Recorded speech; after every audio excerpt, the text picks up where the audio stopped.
You know, as we begin to think about goals and dreams, given my circumstances, born in an abandoned building on a floor, being adopted, being labeled educable mentally retarded, failing twice in school, no college training, never worked for a major corporation, to believe that I had something of value. Have you ever thought about something you wanted to do and you talk yourself out of it? It's very important to realize that I found that most people fail in life not because they aim too high and miss.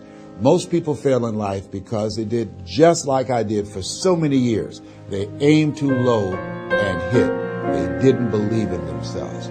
So I want you right now to revisit and look at your goals and dreams, and let's raise the bar. And I want you to say with me, it's possible. It's possible. It's possible. I can do this. I can make this happen. No matter how bad it is or how bad it gets, I'm going to make it. It's possible. Yes, your dream is possible. Say that to yourself every day. Feed your mind with words that you write and words that you hear and words that you speak to yourself. Feed your faith and your doubts will starve to death. Say to yourself, it's possible. It's possible.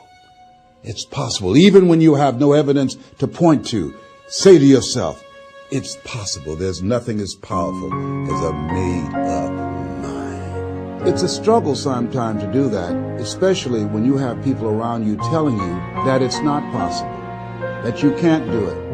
And they're constantly pointing out your failures of the past, constantly reminding you of all of the things that you don't have going for you. I'm reminded of the story of the two little boys that were playing on some ice during the winter.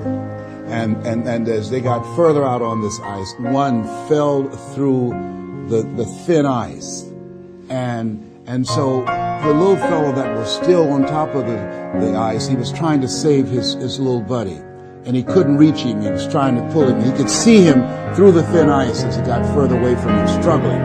And he couldn't reach him, and he was trying to break the ice, and he couldn't do it. And he looked around, and he saw a tree in the distance, and he ran, and then he got up on the tree, and he pulled and broke down an enormous-sized branch, and came back and savagely began to beat that ice, and broke it, and miraculously, he saved his friend.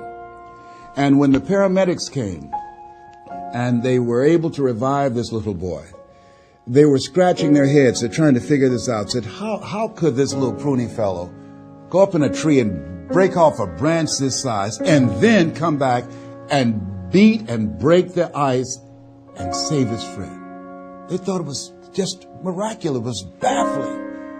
And an old guy who was there said, I can tell you how he did it. And they said, how? How did he do it? And he said, there was no one here to tell him that he couldn't do it.